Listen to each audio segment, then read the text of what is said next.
Olá, aqui é Solange, estou passando aqui mais uma vez para conversar um pouco com vocês sobre uma pesquisa que eu comecei na época da pandemia. Já são quase 4 anos, eu consegui coletar mais de 1.000 respostas entre as pesquisas com os executivos que eu fiz, e essa pesquisa é baseada num trabalho extenso e profundo de uma antropóloga chamada Helen Fisher. E ela estuda exatamente os sistemas neurais do cérebro, que são as químicas ou neuroquímicas do nosso cérebro, e os comportamentos orientados ou oriundos dessas químicas. O que a professora Helen Fisher descobre é que esses sistemas são indutores de comportamento e epigeneticamente, ou seja, o ambiente onde nós estamos imersos acaba influenciando a ativação ou não desses caminhos neurais que produzem as químicas. E essa produção acaba orientando os nossos comportamentos.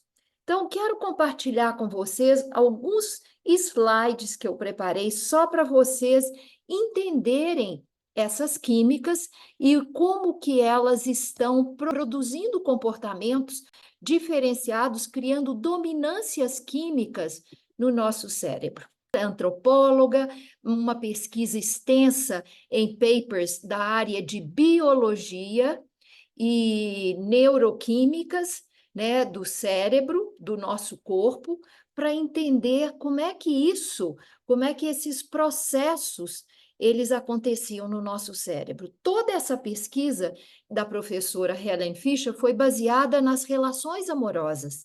Eu absorvi o conteúdo, absorvi a metodologia, os testes que eram feitos e trouxe para o mundo executivo, principalmente para o mundo da inovação, para entender como é que os times de inovação poderiam ser montados para aumentar a produtividade ou resultado desses times. Então, o que a professora Helen Fisher estudou e descobre é que na nossa personalidade, é feita de caráter e temperamento, sendo que o temperamento ele é formado 40 a 60% dos nossos genes, do nosso DNA. Mas o caráter, ele é traduzido em cima das experiências que eu tive ao longo da vida. Ambos, temperamento e caráter, que hoje a gente sabe que o ambiente onde eu estou imerso, epigeneticamente sofre influências. O nosso DNA é ativado ou não pelo ambiente onde a gente está. Assim como o caráter, porque as experiências se tornam memórias de longo prazo e essas memórias levam uma informação emocional em função da experiência, e essas informações são epigenéticas, ou seja, grande impacto do ambiente onde nós estamos sobre as memórias que nós adquirimos. E o que a professora Helen Fisher descobriu é que nós temos esses 4 grandes sistemas neurais, né, extraídos fundamentalmente da literatura biológica e neuroquímica, e esses 4 grandes sistemas são dopamina, epinefrina, as duas químicas têm basicamente o mesmo caminho neural, a serotonina, a testosterona e o estrogênio. Vocês devem estar me perguntando, mas peraí, testosterona é só masculino e estrogênio é só feminino. Nós, tanto independente do sexo, nós produzimos, né, ou no processo testosterona e estrogênio, na parte do pré-natal e depois no pós-natal. Então, nós temos esses 4 sistemas dentro de nós. E esses 4 sistemas, quando predominantes individualmente, os 4 estão presentes dentro da gente.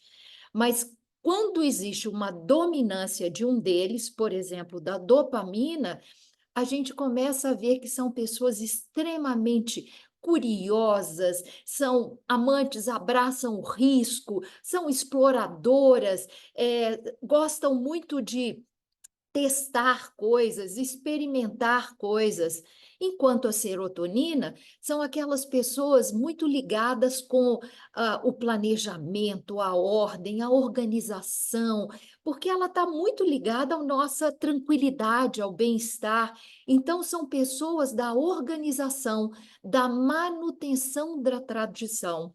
São aquelas pessoas que gostam de tudo muito bem organizado, organizam até as suas férias para terem certeza que vai dar tudo certo.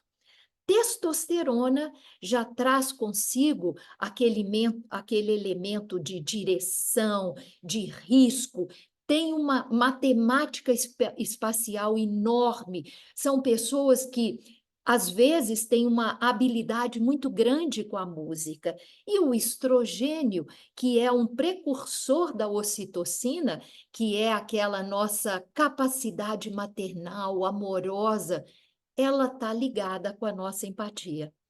E eu fiz essa pesquisa em grupos para a gente começar a ver se existia uma correlação dessas predominâncias na formação dos times. E o que eu descobri, olhando para um processo de inovação, que, por exemplo, na área primordial de mapear, entender o desafio, conversar com o cliente, a gente tem uma grande dominância tanto da serotonina quanto o estrogênio, empatia para entender o problema e organização. Quando a gente já passa para a fase de criação, gerar algo inusitado, novo, diferente, a dopamina é a rainha da química, do componente químico no nosso cérebro para a criação. E na área de gerou uma ideia e eu preciso executar, entra de novo a serotonina como a grande executora, né? Organizadora, executora, é a serotonina. E a testosterona, ela permeia nesse processo, porque o processo de inovação é um processo que existe uma tomada de decisão em cada uma das fases. Mas o que me chama mais atenção nesse processo é que quando eu comecei a entrar nas empresas para trabalhar com os grupos de inovação para criar soluções novas, eu me espantei, porque a gente pensa que as empresas têm uma diversidade, mas não uma diversidade neuroquímica. Então, essa aqui é parte da pesquisa, como eu falei para vocês, e aqui é um exemplo de uma empresa, que é uma multinacional, que eu trabalhei com há mais de 3 anos, eu trabalho com eles na geração e preparando times na mudança de mindset para criar e inovar, mas na hora que a gente começa a mensurar a dominância química, a grande maioria é serotonínica, ou seja, as empresas moldam com as suas culturas, processos, atividades, elas moldam as pessoas para serem excelentes executores. E nós tivemos de fazer aí uma grande ajuste nos times para inserir tanto a dopamina, que era minoritária, quanto o estrogênio, que ainda era muito reduzido na amostra. E aqui um outro exemplo de uma outra empresa, essa já do setor público, no qual a predominância serotonínica ainda é maior. E eu chamo a atenção porque testosterona, que é a tomada de decisão, praticamente é simbólica nessa amostra. Então, isso daqui é simplesmente para vocês entenderem que o ambiente molda a dominância química do nosso cérebro, um dos 4 grandes sistemas, e esses sistemas, quando dominantes, moldam os nossos comportamentos. E aqui a pergunta é: a gente consegue mudar? Sim, a gente, quando começa a mudar, a entender a nossa química e a entender quais são os comportamentos predominantes, de uma química que eu estou buscando desenvolver, como, por exemplo, eu vou assumir uma posição numa função que requer extrema capacidade criativa e inovadora, eu preciso inserir nas minhas rotinas características e comportamentos da dopamina para que, ao longo do tempo, eu vá desenvolvendo estes comportamentos e aumentando a participação da dopamina no meu cérebro. Então, gente, aqui é uma pequena dica para vocês entenderem como é que o ambiente está moldando o nosso cérebro, os nossos comportamentos, as nossas escolhas e os nossos pensamentos. Mas o cérebro é altamente maleável. E ao mudarmos o nosso comportamento, a gente está diretamente influenciando e criando novas ligações neurais que vão trazer e criar possibilidades de mudança naquilo que eu estou querendo, almejando atingir através de novos comportamentos. Então, fico por aqui, agradeço a vocês essa participação, espero que gostem desse pequeno vídeo. Obrigada e até um próximo encontro.